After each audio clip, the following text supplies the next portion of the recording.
தமிழ்குடி உறவுகளுக்கு வணக்கம். நான் உங்கள் நரேந்திர பாலா.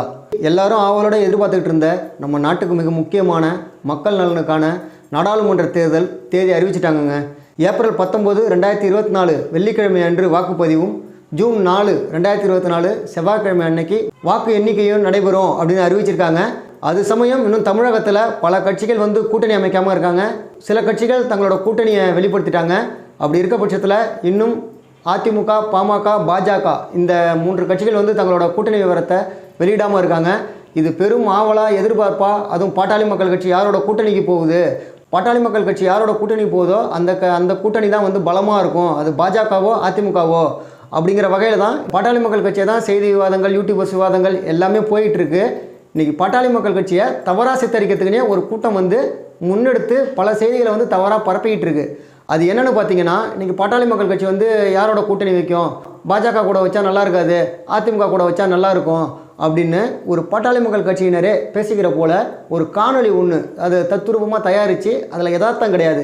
அந்த யூடியூப் சேனல் பேர் பார்த்திங்கன்னா உரிமை களம் அப்படின்னு ஒரு யூடியூப் சேனலில் 2 பாட்டாளி மக்கள் கட்சியினர் பேசிக்கிறது போல் அவங்களே போடுறாங்க. ஏன்டா கூட்டத்துக்கு வரல, நான் என்ன பண்ண போகிறேன், அப்படி பண்ணுறாங்க இப்படி பண்ணுறாங்க, பாஜக கூட கூட்டணி வச்சா ஓட்டு விழாது, அதிமுக கூட போகலாம், அவங்க அப்பா பையன் உள்ளே சண்டையாக இருக்குது, இதில் நம்ம என்ன பண்ண போகிறோம் அப்படின்னு இவங்களாம் ஒரு சித்தரித்து ஒரு காணொலியை பேசிக்கிறாங்க. நீங்கள் போடுற நீங்கள் தைரியமாக உங்களோட முகத்தை பதிவு பண்ணி இது உண்மையான செய்தி அப்படின்னு போடணும். இல்லைன்னா அந்த பேசிக்கிட்டவங்க வாய்ஸ் ரெக்கார்டரை உண்மையான நம்பரை நீங்கள் தெரிவிக்கணும். அது இல்லாமல் சும்மா கற்பனையாக இவங்களே ஒரு எடிட்டை போட்டு மக்கள்கிட்ட தவறான சிந்தனையை பரப்புகிறாங்களாம். அது எடிட்டு போட்டிருக்காங்க பாருங்கள், அவ்வளோ அருமையாக போட்டிருக்காங்க. அந்த பேச்சிலே தெரியுது அதை யார் போட்டிருப்பான்னு. இன்னும் ஒன்று, கொடி கலரை ஆர்வ கோளாறில் அவசரத்தில் எடிட்டை போட்டு உடனே போடணுங்கிற எண்ணத்தில் என்ன பண்ணியிருக்காங்கன்னா, நீலம், சிகப்பு, மஞ்சள், இதான் பாட்டாளி மக்கள் கட்சி கொடி கலராம். நீலம் சிவப்பு போட்டு கடைசியாக மஞ்சளை போட்டிருக்காங்க. பாட்டாளி மக்கள் கட்சி அது இப்படி போடுவாங்களா, இல்லை பேசுவாங்களா, அறிவு வேணாமா? இப்படி இதே போல் வீடியோ எத்தனை போடணும், எந்த கட்சியை வச்சு பேசணும்? இன்றைக்கி வெளிப்படையாகவே திமுக 2 சீட்டு விடுதலை சிறுத்தைக்கு கொடுத்ததால ஒரு விடுதலை சிறுத்தை கட்சியினர் வெளிப்படையாகவே பேசுகிறாரு. அதை ரகசியமாக பேசுகிறதா நினச்சிட்டு, மைண்ட் வாய்ஸில் பேசுகிறதா நினச்சிட்டு சத்தமாக பேசிடுறாரு அவர். வீடியோ நம்ம யாருக்கும் பகிர போகிறதில்ல. ஆனால் நம்ம 2 சீட்டை வாங்கிட்டோம், அந்த 2 இடத்துல நம்ம ஜெயிக்கணும், ஆனால் மற்ற இடத்துல திமுகவை நம்ம தோக்கடிக்கணும் அப்படின்னு பேசுகிறாரு. 2 தான் சொல்லிட்டல, சரி 2 இருக்கட்டும், ஆனா அந்த 2ல எப்படி ஜெயிக்கணும்னு எங்களுக்கு தெரியும், மீதி 38 தொகுதியில எப்படி உங்களை தோக்கடிக்கணும்னு எங்களுக்கு தெரியும், பார்க்கலாம் அப்படின்ற மைண்ட் செட்டுக்கு வாங்க. எதுங்க தற்கொலை பண்ணணும், ஒரு சீட்டு கூடுதலா கொடுக்கலன்னு சொல்லி சிறுத்தைகள் யாருக்கு தற்கொலை பண்ணணும்? கூட்டணியில நின்று 38 தொகுதியில அவங்களுக்கு நீங்க பாடம் கற்பித்து கொடுங்க. அப்பதான் உங்களுக்கு புரியும் சிறுத்தைகள்லாம் யாரு, சிறுத்தை கட்டிக்க ஆரம்பிச்சா என்ன ஆகும் அப்படின்னு சொல்லி திராவிட முன்னேற்ற கழகத்துக்கு தெரியும். இப்படி வே ஆஃப் ஹேண்ட்லிங்க மாத்துங்க. 2 சீட்டா சரி கடைசியில வாங்கிட்டு மீதி 38 தொகுதியில போடலாம் நாம் தமிழருக்கு ஓட்டு போடு, இவங்களுக்கு போடக்கூடாது. நம்ம எல்லாமே உள்ளுக்குள்ள பேசிக்கிறதா, நம்ம வெளியே யாருக்கும் அப்படி அனௌன்ஸ்மெண்டா சொல்ல போறதில்ல. இதை நான் எதுக்காக சொல்ல வரேன்னா, அந்த எடிட்டை போட்டவங்க விடுதலை சிறுத்தை கட்சியினர் மாதிரி இருக்காங்க, அதில் கமெண்ட் பண்ணவங்களும் விடுதலை சிறுத்தை கட்சியினர் போலவே இருக்காங்க. அதுக்காக இதை சொல்கிறேன், உண்மையை தான் சொல்கிறேன் தவிர இவங்கள போல் நான் சித்தரித்து சொல்ல. அந்த வீடியோ கூட சமீபத்தில் நீங்கள் காணொலியை பார்த்துருப்பீங்க, சமூக வலைதளத்தில் பார்த்துருப்பீங்க. திமுகவை தோக்கடிக்கணும் அப்படிங்கிற அளவுக்கு கூட்டணி தர்மம் இருக்குது. இன்றைக்கி கூட்டணி குறித்து பாமக விமர்சிக்கிறவங்களாம் அதே திமுகவில் வைகோ அவர்களும் திருமாவளவன் அவர்களும் திமுக கூட கூட்டணி வைக்க மாட்டோம், இலங்கை தமிழரை கொண்ட காங்கிரஸை கூட கூட்டணி வைக்க மாட்டோம் அப்படின்னு சொல்லிட்டு திரும்ப இவங்க எல்லாம் கூட்டணியாக தான் இருக்காங்க. ஆனால் பாமக கூட்டணி வைக்கிறத குறித்து இவங்க தவறாக பேசுகிறாங்க. என்னவோ பாமக மட்டும்தான் கூட்டணி வைக்கிற போல் இவங்க பேசுகிறாங்க. இந்த தமிழகத்தில் எல்லாமே கூட்டணி வச்ச கட்சிகள் தான். அந்த கூட்டணியை வச்சு ஆட்சி அதிகாரத்துக்கு மக்களுக்கு நல்லது செய்ய முடியுமா அப்படிங்கிறத பயன்படுத்தி நல்லது செய்கிற கட்சி தான் பாட்டாளி மக்கள் கட்சி. இன்றைக்கி மக்கள் நல்ல தலைவர் இவர் தான், நல்ல கட்சி இது தான், மக்களுக்காக போராடுறாங்க, நல்ல செயல் திட்டங்கள் வச்சுருக்காங்க, அறிவார்ந்த சிந்தனைகள், அறிவார்ந்த செயல் திட்டங்கள்லாம் இருக்குது, இவருக்கு வாக்களிப்போம் அப்படின்னு மக்கள் நினச்சா பாட்டாளி மக்கள் கட்சி தனித்து நிற்கும். கடைசி நேரத்தில் இலவச பொருளுக்கும், நோட்டுக்கும், புடவைக்கும், இந்த மிக்சி கிரைண்டருக்கும் ஓட்டு போட்டால் எப்படி கூட்டணி வைக்காமல் இருப்பாங்க? இல்லை தமிழக வரலாற்றில் யார் கூட்டணி வைக்காமல் ஜெயிச்சிருக்கா? ஆனால் பாட்டாளி மக்கள் கட்சி மட்டும்தான் கூட்டணி வைக்கிற மாதிரி இவங்களாம் சித்தரிப்பாங்க. அப்புறம் இந்த பொட்டி வாங்குகிற கட்சி, இந்த பொட்டி வாங்குகிற கட்சின்னு சொல்கிற இவங்களாம் பொட்டி எங்கேருந்து வருதுன்னு சொல்ல மாட்டாங்க, பொட்டி யார் கொடுக்குறான்னு சொல்ல மாட்டாங்க, பொட்டி கொடுக்குறவங்களுக்கு எப்படி அத்தனை கோடி வந்துன்னு சொல்ல மாட்டாங்க. ஆனால் பாமக பொட்டி வாங்குகிற கட்சி. அது கூட ஒரு காணொலி திருமாவளவன் அவர்கள் சிதம்பரம் தொகுதியில் நின்னப்போ, நீங்கள் செலவு செய்ய திமுக பணம் கொடுத்ததா அப்படிங்கிறப்ப அவர் சொல்லுவார், ஆமாம் கொடுத்தாங்க, பணம் கொடுத்தா தானே செலவு செய்ய முடியும் அப்படின்னு அவரே சொல்லியிருப்பாரு. கோடி 2000 கோடி திமுக செலவு பண்ணி ஜெயிக்குது. அதனால என்ன நான் வந்து அந்த இல்ல இப்ப அது உங்க மேல இப்ப மக்களுக்கு நான் சந்தேகம் வரலையா? என்ன திமுக செலவு செய்யலன்னு சொல்றேன்னா இப்ப நான் செலவு செய்யல ஓட்டே அப்ப செலவு நீங்க சிதம்பரத்தில் நிக்கும் போது செலவு செஞ்சாங்க. செலவு செஞ்சிருப்பாங்க இல்லன்னா செலவு செஞ்சுதானே அத வந்து முடியும். ஒரு விஷயம் தப்பா நடக்கும்போது அதை பண்ணலாம் கூட அதை தெரிஞ்சும் தெரியாம இருக்கிறதும் பெரிய தப்புன்னு அம்பேத்கர் சொல்றாரு. அதனால என்ன அதை நீங்க பண்றீங்களே. என்ன பண்ணிருக்கிறோம்? அப்போ பாட்டாளி மக்கள் கட்சியை விமர்சிக்கலாமா? இப்போ பார்த்தீங்கன்னா ஒரு கேம் சமூக வலைதளத்தில் வந்து ஒரு பசங்க உயிருக்கு ஆபத்து தரக்கூடிய கேமில் வந்து அப்லோடு கொடுத்துட்டு அந்த கேம் நிறுவனத்திட்ட வந்து திமுகவும் பணம் வாங்கியிருக்கிறதா சொல்கிறாங்க, 600 கோடி என்னவோ வாங்கியிருக்கிறதா சொல்கிறாங்க, காங்கிரஸும் வாங்கியிருக்கிறதா சொல்கிறாங்க. அது உண்மை என்னன்னு தெரில, ஆனால் சமூக வலைதளத்தில் அது வந்துக்கிட்டு இருக்கு, நீங்கள் பாருங்கள் தெரியும். அப்படி இருக்க பட்சத்தில் இவங்க பாமகவை பொட்டி வாங்கின கட்சின்னு சொல்லலாமா? அது ஏன் பாட்டாளி மக்கள் கட்சி மட்டும் சொல்கிறாங்க? மக்கள்கிட்ட தவறாக கொண்டு சேர்க்குறாங்களாம். இவங்களாம் உத்தமமான அரசியல் செய்கிறவங்க, கூட்டணி வைக்காமல், பொட்டி வாங்காமல், எலெக்ஷனில் செலவு செய்யாமல், ஓட்டுக்கு பணம் கொடுக்காம அப்படி உத்தமமாக நேர்மையாக ஜெயிச்சுட்டு வராங்க. அதனால் பாட்டாளி மக்கள் கட்சியை தவறாக சித்தரிக்கிறாங்க.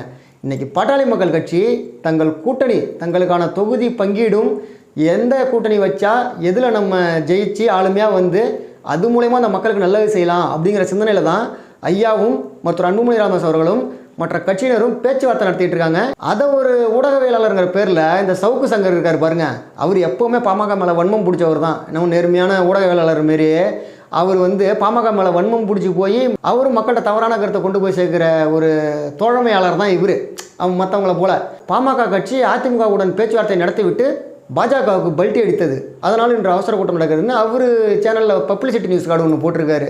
சவுக்கு சங்கருக்கு பல தடவை சொல்லியாச்சு, பாட்டாளி மக்கள் கட்சி விமர்சிக்க உங்களுக்கு தகுதி கிடையாது, இன்னும் கூட்டணி குறித்து எந்த முடிவும் எடுக்கலை, எங்கள் ஐயா அன்புமணி அவர்களுக்குள்ள சண்டையே இல்லை, இவங்கெல்லாம் வந்து நடுவில் என்னவோ நாட்டாமல் பண்ணுற போல் அங்கே சண்டை நடக்குதான், அங்கே வந்து பிரச்சனை நடக்குதான், யாரு கூட கூட்டணி போகிறதுன்னு ஒரே பேச்சுவார்த்தையாக இருக்குதான், இல்லை உங்களுக்கு என்ன வலிக்குதுங்கிறேன் நான். பாட்டாளி மக்கள் கட்சி ஐயா உருவாக்கி அண்ணன் அன்புமணி அவர்கள் தலைமையேற்று இன்று நல்ல முறையில் நடத்திக்கிட்டு இருக்காங்க. அதில் உங்களுக்கு என்ன வலிக்குதுன்னு நான் கேட்குறேன். பாட்டாளி மக்கள் கட்சி தொண்டர்களுக்கு எந்த கவலையும் கிடையாது. எங்கள் ஐயா யாரோட கூட்டணி போகிறாரோ அந்த கூட்டணி கட்சியையும் எங்கள் பாட்டாளி மக்கள் கட்சியும் ஜெயிக்க வைக்க வேண்டியது தான் கடமை. நீங்கள் ஏன் அடிச்சுக்கிறீங்க? நீங்கள் ஏன் பதறீங்க? உங்களுக்கு ஏன் அவ்வளோ பயம்? பாட்டாளி மக்கள் கட்சி மேலே ஏன் அவ்வளோ பயம் உங்களுக்கு? அதை தவறான கருத்தாக ஏன் கொண்டு போய் சேர்க்குறீங்க? இன்றைக்கி தமிழ் நியூஸ் சேனலில் கூட அதிமுகவும் தங்களின் கூட்டணிக்கு பாமகவை அழைக்கிறது, பாஜகவும் தங்களின் கூட்டணிக்கு பாமகவை அழைக்கிறது அப்படின்னு தான் நியூஸே போடுறாங்க. ஆனால் பாமக வந்து பேரம் பேசிக்கிட்டு இருக்கு, எங்கே எவ்வளோ இடம் தராங்க, எவ்வளோ பணம் தராங்க அப்படின்னு பேரம் பேசிக்கிட்டு இருக்கு அப்படின்னு எச்சத்தனமான விமர்சனத்தை வைக்கிற இந்த பயந்தாங்குழிகளெல்லாம் என்ன பண்ணுறது? ஒன்றுமே பண்ண முடியாது. இவங்க விமர்சிச்சுட்டு தான் இருப்பாங்க. நாங்கள் வந்து இதை எடுத்து சொல்லணும், மக்களுக்கு புரிய வைக்கணும், அதுதான் எங்களோட வேலை. மற்றபடி மிகைப்படுத்தி சொல்லணும், எங்களை பில்டப் பண்ணி சொல்லணும், இல்லை மற்றவங்களை தவறாக சித்தரித்து சொல்லணும், இல்லாத போலாத சொல்லணுங்கிற நோக்கம் கிடையாது. பாட்டாளி மக்கள் கட்சி அனைத்து சமூக மக்கள் நலனுக்குமான கட்சி, தமிழக மக்களை காப்பாற்றக்கூடிய கட்சி. இன்றைக்கி எத்தனையோ செயல் திட்டங்களை இந்த தமிழக அரசு மண்ணுக்கும் மக்களுக்கும் பாதிப்பு தரக்கூடிய வகையில் நிகழ்த்திக்கிட்டு இருக்காங்க. அதெல்லாம் எதிர்த்து போராடக்கூடிய கட்சி பாட்டாளி மக்கள் கட்சி. பல சாதி பிரிவினர் மக்களும் ஆனால் அன்புமணி அவர்களை ஏற்றுக்கொள்ள முன் வந்துட்டாங்க. அவங்களுக்கு தெரிஞ்சிருச்சு மக்களும் வந்து பாட்டாளி மக்கள் கட்சி சாதி கட்சி கிடையாது, இவங்க நல்ல அறிவார்ந்த கட்சி, நல்ல செயல் திட்டங்களை கொண்ட கட்சி. அன்புமணி அவர்கள் எல்லாத்துக்கும் போராடுறாரு. இன்றைக்கி ஒரு போராட்ட களம் காணக்கூடிய கட்சின்னா பாட்டாளி மக்கள் கட்சி மட்டும்தான், வேறு யாருமே இல்லை, எல்லாம் அடையாள அரசியலை தான் செஞ்சுக்கிட்டு இருக்காங்க அப்படின்னு மக்களுக்கு தெளிவாக புரிஞ்சிருச்சு. இதை எப்படியாவது சிதைக்கணும், இந்த தேர்தல் நேரத்தில் எப்படியாவது வந்து கட்டுக்கதைகளை அவிழ்த்து விடணும், மீண்டும் மீண்டும் மீண்டும் அதையே சொல்லணும் அப்படிங்கிற நோக்கத்தில் செயல்பட்டுக்கிட்டு இருக்காங்க. இது கொஞ்சம் கூட நல்ல செயல் கிடையாது. பாட்டாளி மக்கள் கட்சி அதிமுக கூடயோ பாஜக கூடயோ யாரோட கூட்டணி வச்சாலும் அது நிச்சயமாக நல்ல முடிவாக தான் இருக்கும். மருத்துவர் ஐயா எடுப்பார். நீங்கள் சொல்கிற போல் மருத்துவர் ஐயாவுக்கும் அன்புமணி ராமதாஸ் அவர்களுக்கும் எந்த சண்டையும் கிடையாது. அப்படியே இருந்தாலும் அது அரசியலில் வந்து யாரு கூட போகலாம் அப்படிங்கிற ஆலோசனை கருத்து வேறுபாடாக இருந்தாலும் இருக்குமே தவிர சண்டை கிடையாது. ஏன்னா இன்றைக்கி கௌரவமாக நாகரிகமாக அரசியல் நடத்துறதுலையும் சரி, குடும்பம் நடத்துறதுலையும் சரி, ஒரு பாரம்பரியமிக்க குடும்பமாகவும் கட்சியாகவும் பாட்டாளி மக்கள் கட்சி தான் இருக்குது. அதனால் நீங்கள் மற்ற கட்சிகள் போல் அடிச்சுக்கிட்டு நிற்போம், இல்லை சீட்டு கொடுக்குறாங்களான்னு எதிர்பார்த்துக்கிட்டு நிற்போம், அவங்க கொடுக்குற சீட்டை வாயை மூடிட்டு வாங்கிட்டு போவோம் அப்படிங்கிற கட்சி பாட்டாளி மக்கள் கட்சி கிடையாது. பாட்டாளி மக்கள் கட்சியின் பலம் ஆளும் கட்சிகளுக்கும் தெரியும், ஆண்ட கட்சிகளுக்கும் தெரியும், மத்திய அரசு மோடி அரசாங்கத்துக்கும் தெரியும் பாட்டாளி மக்கள் கட்சியோட பலம் என்னன்னு.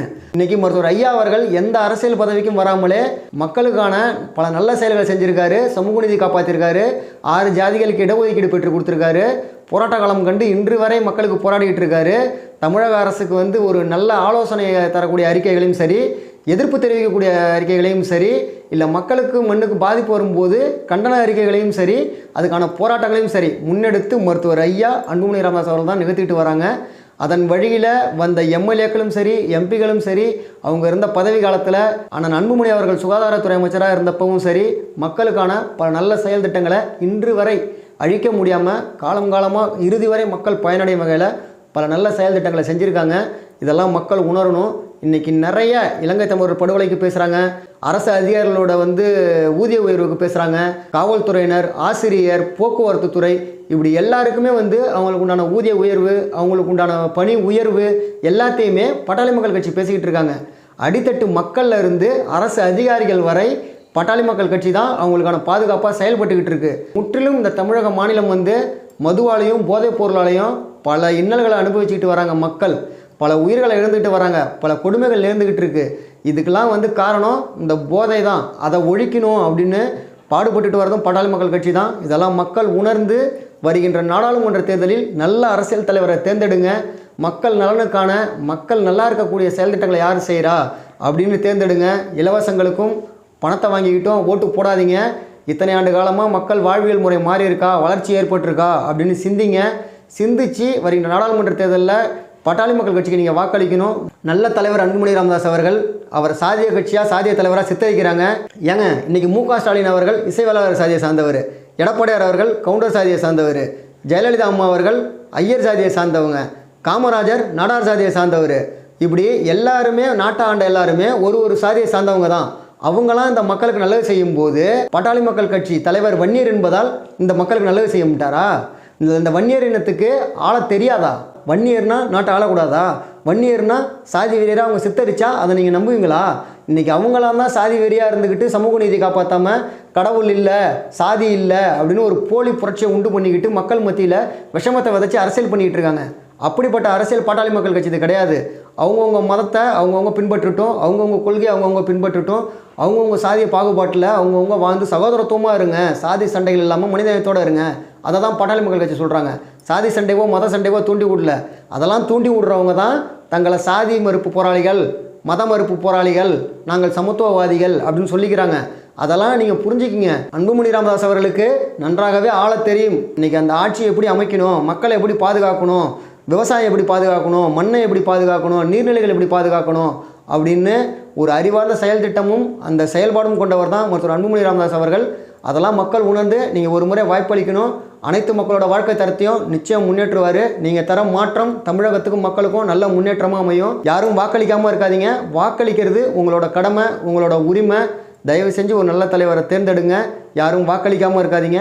அதே போல் ஓட்டுக்கு பணத்தை வாங்கிட்டு வாக்களிக்காதீங்க. அந்த 1000 ரூபா உங்களோட வாழ்க்கையை ஒன்றும் மேம்படுத்திடாது, உங்களுக்கு எந்த வகையிலையும் உபயோகமாக இருக்காது.